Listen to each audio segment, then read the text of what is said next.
Binigay ko ang lahat. Isinuko ko ang aking sariling mga pangarap.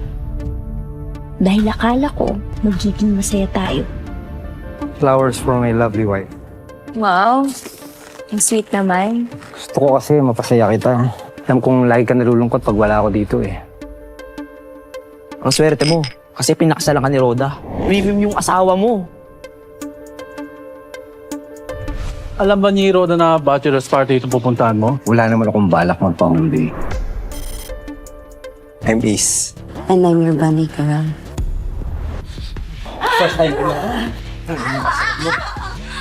Kita. Dumating na yung pinsan ko, si Janice, yung taga Cebu. Huwag dito, Janice. Sumunod ka lang. Di ako mag-iingay. Pakiramdam ko may mangyayari. May mangyari talaga pag inuuna mo yung kalibugan mo. Kain ka! Nagluto ako ng lumpia. Sarap ah? Oo.